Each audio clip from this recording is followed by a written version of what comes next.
মানুষের জীবনের নানান পরিস্থিতি আমরা দেখতে পাই। কেউ বা উঁচু, কেউ নিচু, কেউ বা ধনী, কেউ বা দরিদ্র। মানুষ তার নিজের ইচ্ছে সবসময় যে এই আলাদা আলাদা পরিণামগুলি পায় এমন কথা ঠিক নয়। কারো কারো জীবনে স্বাভাবিকভাবেই এই পরিণতিগুলি এসে উপস্থিত হয়। সাধারণত যে মানুষ দরিদ্র সেই মানুষ অসহায় হয়, সেই মানুষ খাদ্য, বস্ত্র ইত্যাদির অভাবে জর্জরিত হয়। সেই মানুষের জীবনে সুখের আলো, সুখের বাতাস প্রায় আসে না বললেই চলে। কিন্তু তবুও তার জীবনে এমন কিছু ঘটনা থাকে, এমন কিছু বৈশিষ্ট্য থাকে যা কিন্তু অত্যন্ত উন্নত মানের, এবং সেইগুলি সাধারণত একজন ধনী মানুষের কাছে পাওয়া সম্ভব নয়। এমনই একটা বৃত্তান্তকে তুলে ধরার জন্য কবি কাজী নজরুল ইসলাম রচনা করেছেন তাঁর দারিদ্র কবিতাখানি। এই ভিডিওতে আমি সেই কবিতারই বিবৃতি বা সেই কবিতার বিশেষ বিশেষ পংক্তিগুলিকে আমি আলোচনা করে কবিতাটি ছাত্রছাত্রীদের কাছে সহজবোধ্য করে দেওয়ার চেষ্টা করব। প্রত্যেক ছাত্রছাত্রীকে জানাই শিক্ষানুরাগী অভিনন্দন। আশা করি তোমরা ভালো আছো এবং পড়াশোনার সাথে যুক্ত আছো। কলকাতা বিশ্ববিদ্যালয় এবং অন্যান্য বিশ্ববিদ্যালয়ে এই কাজী নজরুল ইসলামের দারিদ্র কবিতাখানি পড়ানো হয়। আমাকে প্রায়শই বিভিন্ন ছাত্রছাত্রী বিভিন্ন বিষয়ের উপর ভিডিও করার জন্য প্রস্তাব জানায়, কিন্তু সবসময় সময়ের অভাবে ঠিকঠাক সকলের মনোযোগী বা সকলের উপযোগী করে আমি ব্যবস্থাপনা করে উঠতে পারি না। তো চেষ্টা চালাই করে দেওয়ার জন্য। আমাকে এই দারিদ্র কবিতাটি বিবরণ দেওয়ার জন্য যে উৎসাহিত করেছে সে হলো প্রীতি কোলে। প্রীতি কোলেকে বলবো আমি পড়াশোনায় মন দিতে এবং এই কবিতাটির পুঙ্খানুপুঙ্খ শুনতে, এবং এছাড়াও অন্যান্য ছাত্রছাত্রীরা কবিতাটি যদি শোনো তাহলে কবিতাটি তোমাদের কাছে সহজ সরল হবে এবং পরীক্ষার উত্তর দেওয়ার জন্য তোমাদের কাছে বিশেষভাবে সাহায্যে আসবে। এই দারিদ্র কবিতাটি কবি কাজী নজরুল ইসলাম রচনা করেছিলেন 24শে আশ্বিন 1333 বঙ্গাব্দ। এইটি প্রথম প্রকাশিত হয়েছিল কল্লোল পত্রিকায়, পরে সদ্গতি পত্রিকাতেও এটি দেখা গেছে। এছাড়া এই কবিতাটি যে কাব্যগ্রন্থে স্থান পেয়েছে সেটি হলো সিন্ধু হিল্লোল। সিন্ধু হিন্দোল হর্ষই দন্ত নয়দয় ওকাল।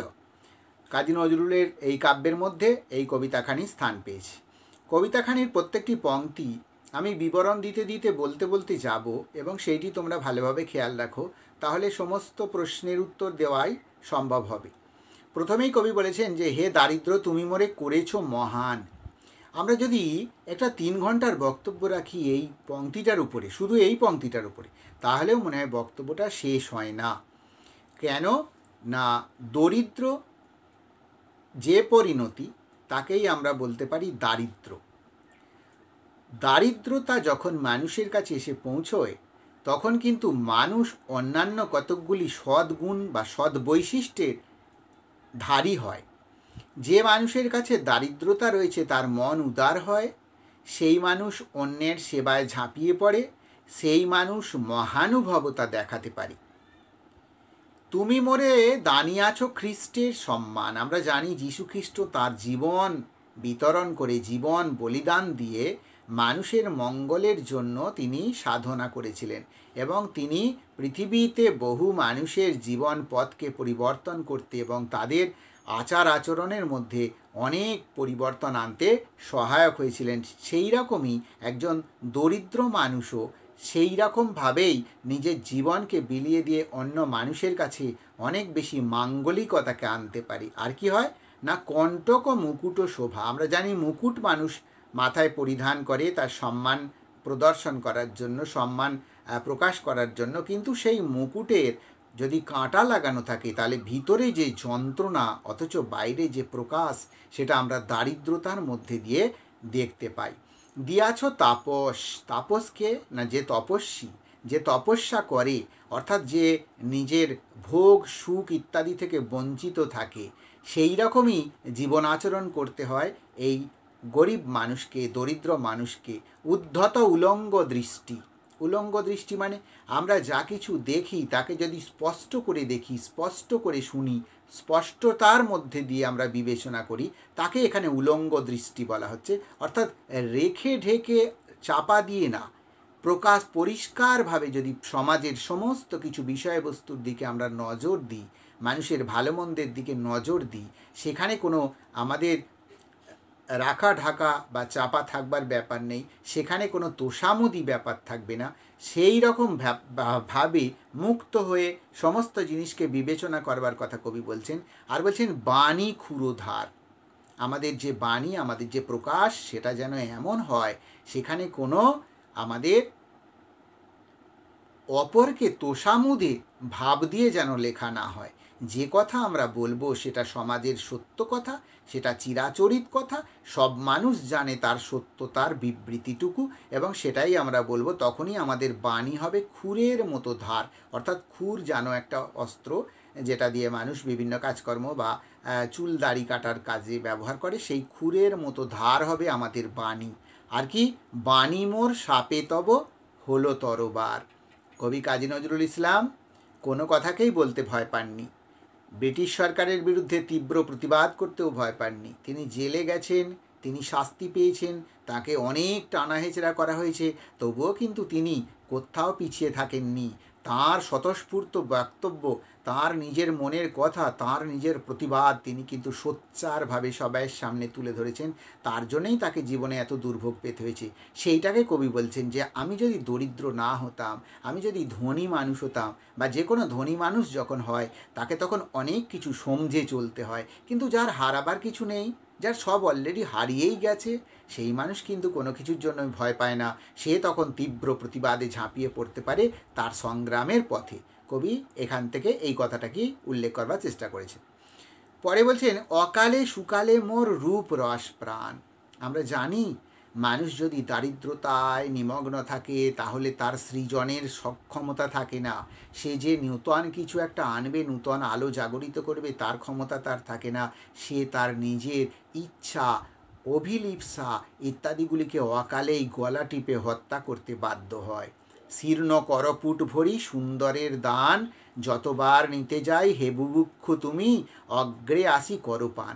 ধরো আমরা একটা ভালো কাজ করব বলে, ভালো জায়গায় অংশ নেব বলে একটা প্রস্তুতি নিয়েছি, একটা টাকা পয়সা সঞ্চয় করেছি, জমিয়েছি, আমরা একটা নূতন অধ্যায়ে পড়াশোনা করব বলে। এমন সময় যদি দেখা যায় ছোট ভাইটি জ্বরে আক্রান্ত এবং তাকে ভালো করার জন্য এই মুহূর্তে ডাক্তার ডাকা দরকার, ঔষধ খরচ করা দরকার, চিকিৎসার দরকার, তখন আমাদের সেই সঞ্চিত অর্থ যদি তার পিছনে ব্যয় করে ফেলি, তাহলে আমাদের আর নিজেদের জীবনের উদ্যমটা, ইচ্ছাটা, আকাঙ্ক্ষাটা, শিক্ষা গ্রহণটা আমাদের আর সম্পূর্ণ হয় না। এরকম বলে কানার পাক খানায় পড়ে। যে মানুষ অসহায়, সে জীবনে প্রত্যেকটা পর্ব যখন আগিয়ে যেতে চায়, যেন কে তাকে পিছন থেকে টেনে ধরে এবং তার অগ্রগতির পথে বাধা হয়ে দাঁড়ায়। দারিদ্রতা যে সেই রকমভাবেই আমাদের আষ্টে পিষ্টে জড়িয়ে রাখে, তার প্রমাণ করতে কবি এই পংক্তিটি ব্যবহার করেছেন। সুন্দরের দান যতবার নিতে যাই হে বুভুক্ষ, অর্থাৎ ক্ষুধা, তৃষ্ণা, কাতরতা, অভাব, অনটন আমাদের পথকে রোধ করে, আমাদের কাছ থেকে সব কিছু কেড়ে নেয়।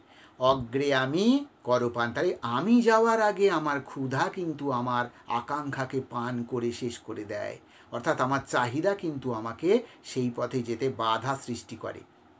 শেফালির মতো শুভ্র সুরবি বিতার বিকশি উঠিতে চাহে, তুমি হে নির্মম দলবৃন্ত ভাঙো শাখা কাঠুরিয়া সম। আমরা জানি কাঠুরিয়া তো নিষ্ঠুর, সে তো গাছের ডালে বসে গাছের শাখা প্রশাখাকে ছেদ করে, তার একটু মায়া লাগে না, গাছের সবুজ পাতা দিকে তার ক্রন্দন আসে না, তার কষ্ট হয় না। ঠিক তেমনি আমিও যেমনিভাবে শেফালি ফুলের মতো নিজের শুভ্রতাকে, নিজের ক্ষমতাকে, নিজের প্রসন্নতাকে প্রকাশ করতে চাই সমাজে, তেমনি যেন কাঠুরিয়া সম কোন বাধা প্রতিবন্ধকতা আমাকে এসে ঘরে রুদ্ধ করে দেয়, আমার ক্ষমতাকে রোধ করে, আমাকে আটকে রাখে, আমাকে আর সেই জায়গায় গিয়ে পৌঁছতে দেয় না। আমরা জানি কাজী নজরুল ইসলামের অনেক কাব্যিক ক্ষমতা ছিল, অনেক শক্তি ছিল। তিনি রবীন্দ্রনাথের পরে প্রথম পরিবর্তন আনতে পেরেছিলেন কাজী নজরুল ইসলাম। আধুনিক কবিদের মধ্যে তিনি প্রথম রবীন্দ্রনাথের ছত্রছায়া থেকে বেরিয়ে নতুন পরিবর্তন আনতে পেরেছিলেন। অথচ সেই প্রতিভাধারী মানুষটাকে কত সময়ই না, কত কষ্টের মধ্যে দিয়ে কাটাতে হয়েছে। ফলে তিনি তাঁর সৃজনের যে দক্ষতা, তা আরও অনেক বেশি করে প্রস্ফুটিত করার ক্ষমতা থাকা সত্ত্বেও তিনি সেখানে বাধাপ্রাপ্ত হয়েছেন। তুমি রবি তব তাপে শুকাইয়া যায় করুণা নিহার বিন্দু। আমরা জানি রাত্রেবেলা পড়া শিশিরের বিন্দু ঘাসের আগায় যে লেগে থাকে, সকালবেলা যখন সূর্যদেব ওঠেন সেই তাপেতে সেই শিশির যেমন শুকিয়ে যায়, কবির মধ্যে সক্ষমতাও কিন্তু এই অভাবের জ্বালায় শুকিয়ে কাঠ হয়ে যায়। রে দুর্বল অমরার অমৃত সাধনায় এ দুঃখের পৃথিবীতে তোর ব্রত নহে। তাহলে অমরা অর্থাৎ স্বর্গরাজ্যে গিয়ে যে সাধনা করা যায়, যে সাধনা করে সাফল্য লাভ করা যায়, নিজের কৃতিত্ব দেখানো যায়, কবি বলছেন এই গরিব মানুষের পক্ষে তো সেই সাধনার পথে যাওয়া সম্ভব নয়, কারণ তার তো সর্বশান্ত হয়ে আছে, তার তো আর কিছুই অস্তিত্ব নেই, তার অন্য দিক থেকে উপায়ান্তরও কিছু নেই। সুতরাং তাকে ব্যর্থ হয়ে সব কিছু জানার সত্ত্বেও, সব কিছু শেখার সত্ত্বেও, সব কিছু জ্ঞান থাকার সত্ত্বেও তাকে ব্যর্থ হয়ে বসে থাকতে হয় ঘরের এক কোণায়। গাহি গান গাঁথি মালা কণ্ঠ করে চালা দংশিল সর্বাঙ্গে মোর নাগ নাগপালা। তাহলে আমি গান গাইব?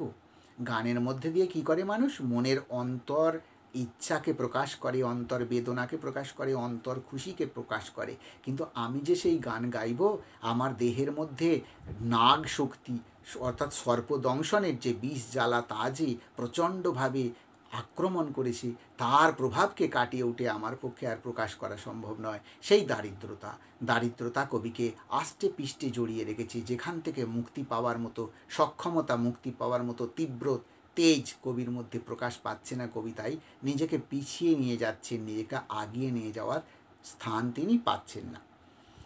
ভিক্ষা জুলি নিয়ে ফেরো দাঁড়ে দাঁড়ে ঋষি ক্ষমাহীন হে দুর্বাসা।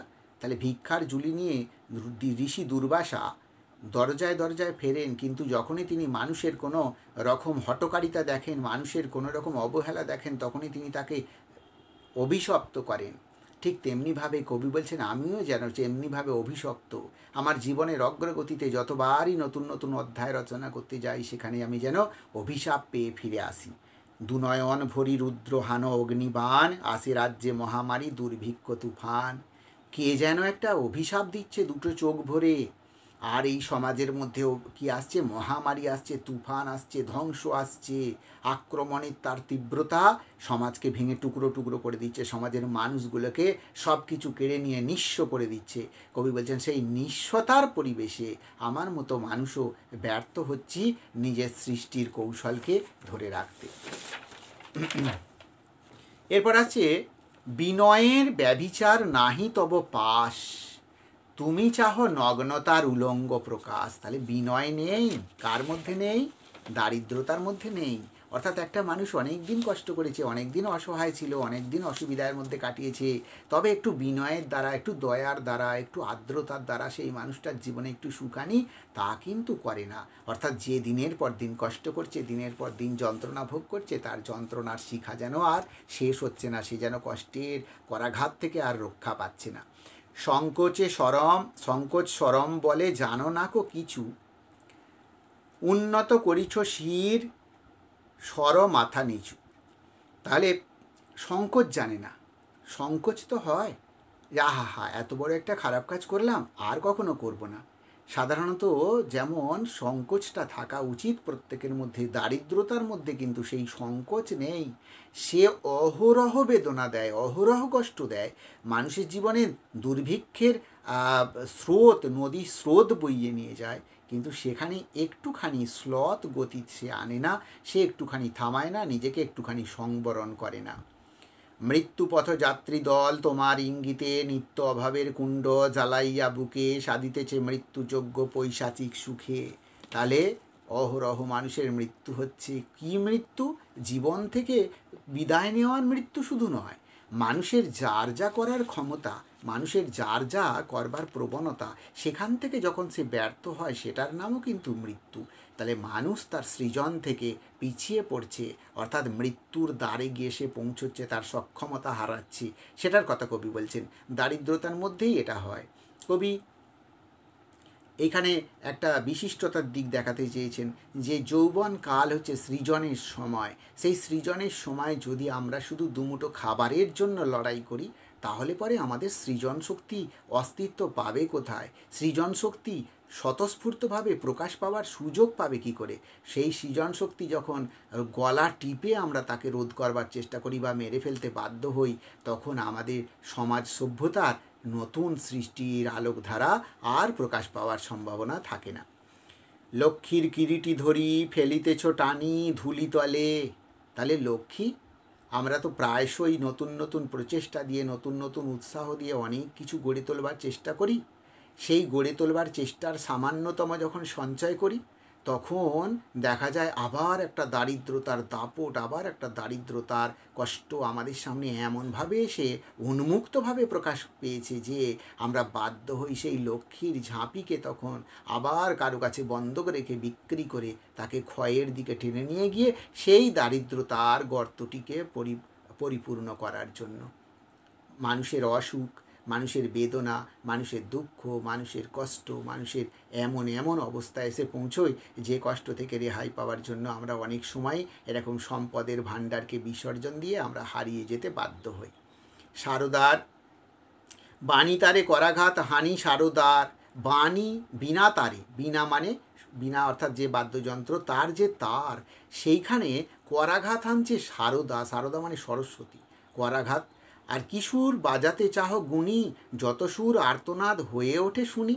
কি সুর বাজাতে চাও, কি প্রকাশ করতে চাও, কি জানাতে চাও মানুষের কাছে? তুমি যা জানাতে চাও তা কিন্তু সেই রকমভাবে প্রকাশ পায় না। অর্থাৎ একটা দরিদ্র মানুষ যদি একজনের কাছে গিয়ে তার দারিদ্রতার অবস্থাটাকে বর্ণনা করে একটা ধনী মানুষের কাছে, আমার কত কষ্ট, আমাকে একটু দয়া করো, আমাকে একটু সুযোগ দাও, তাহলে কিন্তু তার কাছে সেটা হাস্যকর হয় সেই ধনী মানুষের কাছে। অর্থাৎ কবি সেটাকেই ঘুরিয়ে আর্তনাদ বলছেন, সেইটাকেই যেন মানুষ উপহাসের ছলে অন্যরা দেখতে থাকে। বধূদের প্রাণ আজ সানাইয়ের সুরে ভেসে যায়, যথা আজ প্রিয়তম দূরে। মানুষ পরিশ্রম করতে দূর দূরান্তে যায়, আর যাদেরকে রেখে যায় তারা হলো তার প্রিয়জন। সেই প্রিয়জনেরা স্বামীদের ফিরে আসবার পথের দিকে তাকিয়ে থাকে, কিন্তু স্বামীরা পরিশ্রম করে দুমুঠো অন্নের ব্যবস্থা করে ফিরে আসবে এমন রকম যখন ছায়া তারা দেখতে পায় না, এমন সুযোগ যখন দেখতে পায় না, এমন অনুসন্ধান যখন তাদের চোখের সামনে এসে পৌঁছয় না, তখন তারা যেমন হতাশ হয়, সানাইয়ের সুর যেমন গুমরে গুমরে কেঁদে ওঠে, তেমনি তাদের হৃদয়েও ক্রন্দন ধ্বনি প্রকাশ করে। ম্লানমুখী শেফালিকা পড়িতেছে ঝরে, বিধবার হাসি সম স্নিগ্ধ গন্ধে ভরে।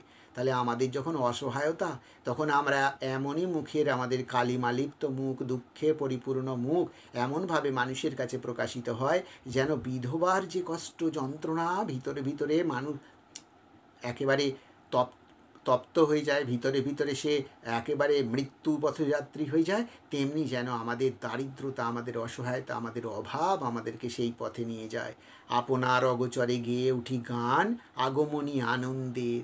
আমরা তো আগমনী জানি, মেয়ে যখন শ্বশুরালয় থেকে পিতৃগৃহে আসবে তখন আগমনী। সেই আগমনীর দিনে প্রত্যেকে কিন্তু আনন্দে আনন্দিত হই, কারণ ঘরের কন্যাটি বুঝি শ্বশুরালয় থেকে এবার আসবে, পিতামাতার কোলের কাছে সে এসে আবার দুদিন থাকবে এবং পিতামাতার মনের ক্ষোভ দুঃখকে সে ভোলাতে পারবে। কিন্তু যার অর্থ নেই, যার ধন নেই, যার সামান্যতম সামর্থ্য নেই, সে তো সেই কন্যার শ্বশুরালয়ে তার সমস্ত কিছুকে পরিপূর্ণ করতে পারেনি, তার প্রতিশ্রুতিকে তো সে রাখতে পারেনি। ফলবশত তার কন্যা আসা না আসা নির্ভর করছে পিতার সেই অসমর্থতার উপরে।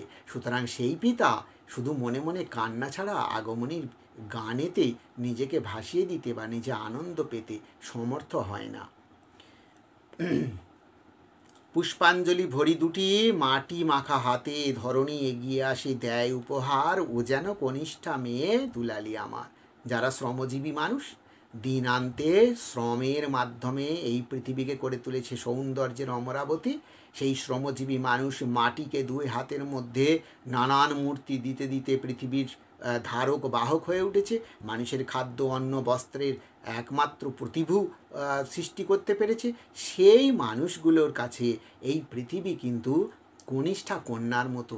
ছোট কন্যাটি যেমন পিতামাতার অসহায়তার সময় এসে সামান্যতম একটু স্পর্শ দিয়েও তাদের কাছে অনেক অনেক বেশি পরিতৃপ্তি এনে দেয়, তেমনি যেন পৃথিবীও আমাদেরকে যেটুকু উপহার তুলে দেয়, যে খাদ্যশস্য তুলে দেয়, তাই দিয়ে যেন আমাদের কনিষ্ঠা মেয়ে আমাদের বুক ভরিয়ে দিচ্ছে। দারিদ্র অসহ পুত্র হয়ে জায়া হয়ে কাঁদে অহরহ আমার দুয়ার ধরে। তাহলে দারিদ্র অসহ মানে অসহ্য হয়ে উঠছে। সে কখনো বা পুত্র হয়ে আসছে, কখনো বা জায়া হয়ে আসছে, কখনো কাঁদছে আমার দুয়ার ধরে, মানে সবসময় আমাদেরকে আঁকড়ে ধরে রয়েছে। দারিদ্রতা আমাদেরকে ত্যাগ করে যাচ্ছে না। দারিদ্রতা ত্যাগ করলেই কিন্তু আমরা একটু সচ্ছলতার মধ্যে জীবনটাকে কাটাতে পারি। কিন্তু অনেকে আসে, অনেকে চলে যায়, দারিদ্রতা সে কিন্তু আমাদেরকে ছাড়ছে না, একেবারে আপন করে নিয়েছে। ধুতুরা গেলাস ভরিয়া করিছে পান, নয়ন নির্যাস। আমরা জানি ধুতুরা হচ্ছে একটা ফল, কিন্তু সেই ফলটা মাদক, অর্থাৎ সেই ফলটাকে গ্রহণ করলে মানুষ নেশাসক্ত হয়, এমনকি মৃত্যুবরণ পর্যন্ত করতে পারে। তাই থেকে অনেক ওষুধ নির্মিত হয় আমরা জানি। তাই আমাদের যখন খুব অসহায় অবস্থা, আমরা যখন স্বাভাবিক জীবনযাপনের মধ্যে আর নিজেকে টিকিয়ে রাখতে সমর্থ হই না, তখন আমরা মাদকের মধ্যে দিয়ে নিজেদের ভুলে থাকার চেষ্টা করি, কষ্টগুলো, দুঃখগুলো, যন্ত্রণাগুলো। তাই কবি বলছেন চোখের জল যেন সেখানে ধুতুরা আর গ্লাস হয়ে উঠেছে, ধুতুরা পরিপূর্ণ গ্লাস হয়ে উঠেছে। সেই চোখের জলের কষ্ট বেদনা আমাদেরকে নেশায় আসক্ত করছে। আজও শুনি আগমনী গাহিছে সানাই, ও যেন কাঁদিছে শুধু নাই নাই কিছু নাই। তাহলে আগমনী যেন এখনও গাইছে আমাদের সামনে সানাইয়ের সেই সুর, সেই বেদনাবহ সুর। সে শুধু একটাই কথা বলে যায়, কিছুই নেই। স্ত্রীর কাছে চাওয়া হোক, সন্তানের কাছে চাওয়া হোক, সন্তান পিতামাতার কাছে চাওয়া হোক, যে যেখানে যা চাইতে পারে বা যা চাইতে কামনা করে, সেখানে সর্বত্র সবসময় শুধু সে একটাই নেই কথাটি ব্যতীত আছে কথাটি কখনো শুনতে পায় না। অর্থাৎ অভাবের অনটনের বেষ্টন জাল তাকে একেবারে আবৃত করে রাখে। আশা করি কবিতাটির উল্লেখযোগ্য পংক্তি যেগুলি আমি আলোচনা করলাম, সেগুলিই সাধারণত পরীক্ষায় পংক্তি তুলে প্রশ্ন করা হয়, সেগুলির অর্থ তোমরা পরিষ্কারভাবে বুঝলে। এছাড়াও আশা করব তোমরা এই কবিতাটির উত্তর একটা সুন্দরভাবে সুনির্দিষ্টভাবে লিখতে পারবে, এবং যদি দারিদ্র কবিতার নামকরণ পড়ে তোমাদের যে কথার ব্যাখ্যা বলেছি সেই ব্যাখ্যাটাকে করে, সুতরাং নামকরণটি সার্থক, কারণ কবিতার বিষয়কেন্দ্রিক নামকরণ হয়েছে।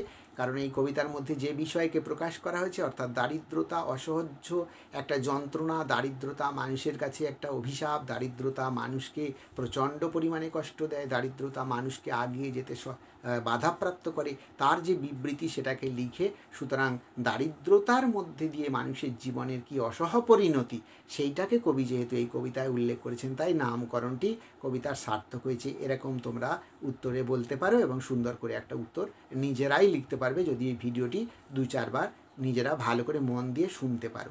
সুতরাং প্রত্যেক ছাত্রছাত্রীকে জানাই যে তোমাদের যদি অন্য কোনো কিছু আর পাঠ্য সম্বন্ধে কোনো প্রশ্ন উত্তর বা কোনো ব্যাখ্যা জানতে ইচ্ছে হয়, তোমরা আমাকে কমেন্টসে জানাতে পারো। আমি আমার সুযোগ সুবিধা মতো আশা করছি তোমাদের কাছে উপস্থাপন করতে পারবো। তোমরা পড়াশোনার সঙ্গে সবাই যুক্ত থেকো এবং পড়াশোনার সাথে যুক্ত থেকে তোমরা উন্নতির পথে এগিয়ে চলো, এই কামনা করি বলে আজকে এই ভিডিও শেষ করলাম।